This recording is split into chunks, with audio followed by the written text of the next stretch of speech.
दक्षिण भारत के घने जंगलों में एक रात महाप्रभु का सबसे करीबी सेवक गायब हो गया। उसका नाम था काला कृष्णदास। वो आदमी जो महाप्रभु के साथ खाता था, सोता था, उनके चरण दबाता था, एक रात अचानक एक स्त्री के साथ भाग गया। क्यों, कैसे? और जब महाप्रभु को पता चला तो उन्होंने जो किया वो आज तक कोई समझ नहीं पाया। ये कोई कहानी नहीं, ये चैतन्य चरितामृत की मध्य लीला 9वें और 10वें अध्याय में लिखी सच्ची घटना है। आज मैं आपको वो सब बताऊंगा जो किताबों में छुपा है, पर एक शर्त, आखिर तक देखिएगा, क्योंकि अंत में जो होगा वो आपकी रूह कांप जाएगी। बात है सन 1510 की। महाप्रभु ने अभी अभी संन्यास लिया था, तुरी में रहते थे, और एक दिन उन्होंने एक बड़ा ऐलान किया। मैं दक्षिण भारत की यात्रा पर जाऊंगा। मेरा भाई विश्वरूप वहीं कहीं है, उसे ढूंढना है और साथ ही कृष्ण नाम का प्रचार करना है। प्रभु, अकेले? दक्षिण के जंगल खतरनाक है, डाकू है, जंगली जानवर है और तांत्रिक संप्रदाय भी हैं। तो एक सेवक दे दो जो साथ चले, बस एक। प्रभु, मुझे ले चलिए। मैं ब्राह्मण हूं, दक्षिण की भाषा जानता हूं, आपकी सेवा करूंगा। उसका नाम था काला कृष्णदास, दक्षिण भारत का ब्राह्मण, शास्त्रों का ज्ञाता और महाप्रभु का परम भक्त। महाप्रभु ने उसके सिर पर हाथ रखा और हां कह दी, पर उस वक्त किसी को नहीं पता था कि यही हां एक दिन सबसे बड़ा दर्द बनेगी। रुकिए, इससे पहले कि कहानी आगे बढ़े, एक बात बताऊं, इस कथा में 3 रहस्य हैं। पहला, वो स्त्री कौन थी जिसने काला कृष्णदास को फंसाया? दूसरा, भट्टधारी संप्रदाय असल में क्या था? तीसरा, महाप्रभु ने उसे माफ क्यों नहीं किया, जबकि वो जगाई मधाई जैसे हत्यारों को माफ कर चुके थे? यात्रा शुरू हुई। महाप्रभु आगे चलते, काला कृष्णदास पीछे, कमंडल, गठरी और महाप्रभु का धोती डंडा लिए। हर गांव में चमत्कार होते, कोई गूंगा बोलने लगता, कोई अंधा देखने लगता। जो भी महाप्रभु को देखता कृष्ण कृष्ण पुकारने लगता। हरे कृष्णा कृष्ण कृष्ण हरे हरे, हरे राम राम राम हरे हरे। हरे कृष्णा कृष्ण कृष्ण हरे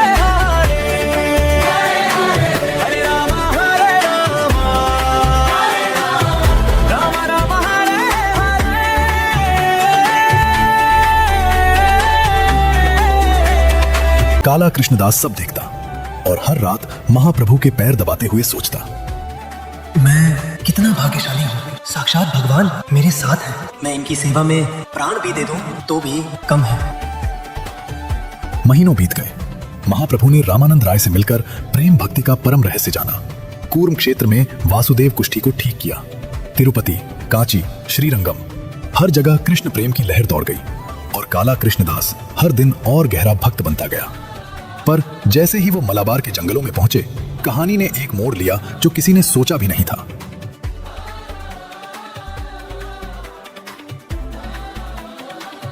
मालाबार का जंगल, केरल का दक्षिणी छोर, जहां सूरज भी डर के पहुंचता था, और यहीं रहता था एक संप्रदाय, नाम था भट्टधारी। भट्टधारी कोई साधारण साधु नहीं थे। ये एक तांत्रिक संप्रदाय था जो काले जादू में माहिर था, पर इनका असली हथियार था स्त्री। ये लोग सुंदर स्त्रियों का उपयोग करते थे यात्रियों को फंसाने के लिए। एक बार जो फंस गया, जिंदगी भर वही रह जाता, न लौट पाता न भाग पाता। महाप्रभु को पास आते देख उस तांत्रिक की आंखें चमक उठी, एक शिकारी की तरह जिसे आज शिकार मिल गया था। उसने हाथ फैलाए मानो गले लगाने आ रहा, पर उन फैले हाथों के पीछे एक जाल बिछ चुका था। आइए आइए महात्मन, हमारा गांव धन्य हो गया। आज रात यहीं विश्राम कीजिए। नहीं, क्षमा चाहता हूं मुनिवर, लेकिन हम आगे जाएंगे। महाप्रभु ने मना कर दिया था, पर शिकार महाप्रभु नहीं थे, शिकार था काला कृष्णदास।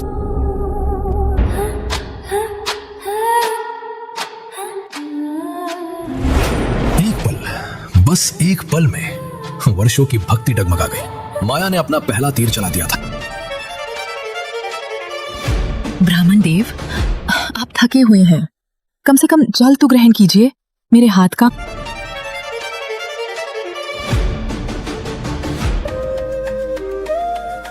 और बस यहीं से सब कुछ बदल गया।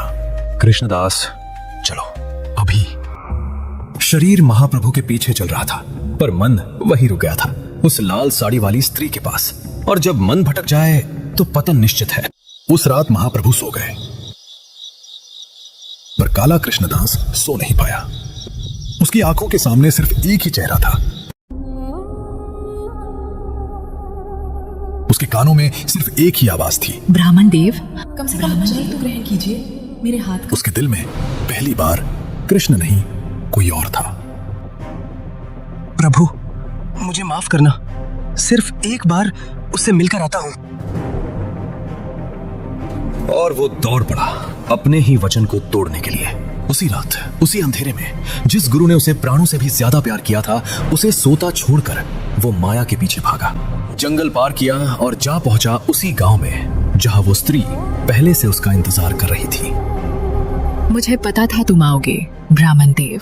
यहाँ सब कुछ मिलेगा, धन, सुख और मैं। और तभी अंधेरे से एक और चेहरा उभरा, वही तांत्रिक जिसकी मुस्कान कह रही थी शिकार आ चुका था। अब तुम हमारे संप्रदाय के सदस्य हो, बहुत मंत्र सिखाएंगे, बहुत शक्ति देंगे, बस उस सन्यासी को भूल जाओ। हाँ, मैं भूल जाऊंगा। सुबह हुई, पक्षी गा रहे थे, सूरज निकल आया था, पर महाप्रभु के पास उनका सेवक नहीं था। उन्होंने इधर देखा, उधर देखा, गठरी गायब थी। और तब महाप्रभु सब समझ गए। कृष्णदास, कहाँ गए तुम? महाप्रभु जो भगवान थे, आज एक साधारण इंसान की तरह अपने सेवक को ढूंढ रहे थे। हर पेड़ के पीछे, हर झोपड़ी में, हर राहगीर से पूछते रहे। पूरा दिन बीत गया, शाम ढलने लगी, पर काला कृष्णदास का कहीं कुछ पता नहीं चला। और तभी एक स्थानीय आदमी ने धीरे से कहा, महात्मन, क्या आपका शिष्य लंबा सांवला ब्राह्मण था?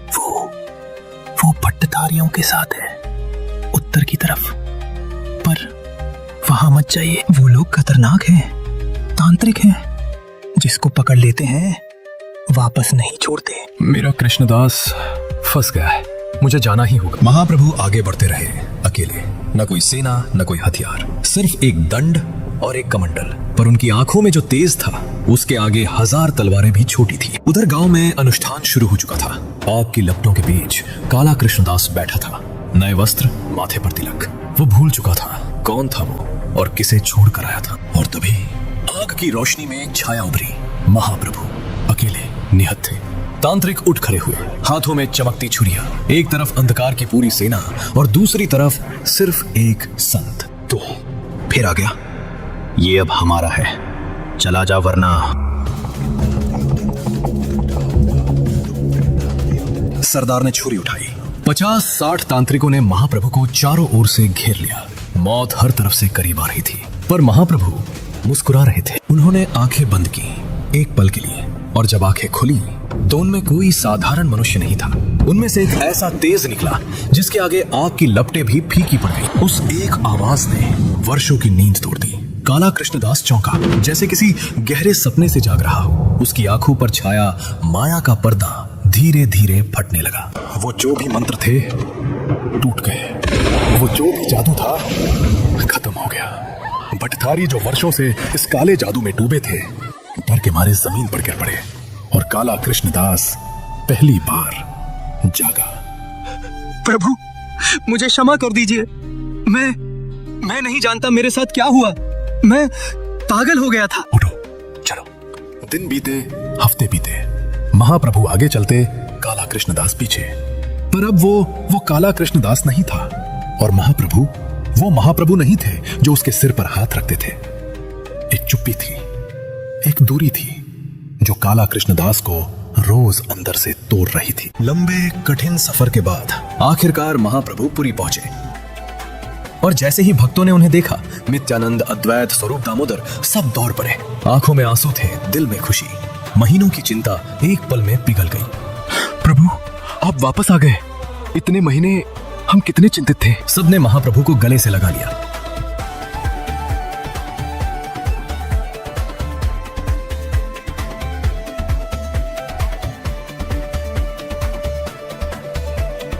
भक्तों, इस कृष्णदास को ले जाओ और कह दो ये अब मेरे साथ नहीं रहेगा। मैंने इसे त्याग दिया है। प्रभु, मुझे मत त्यागिए, मैं मर जाऊंगा। प्रभु, प्रभु।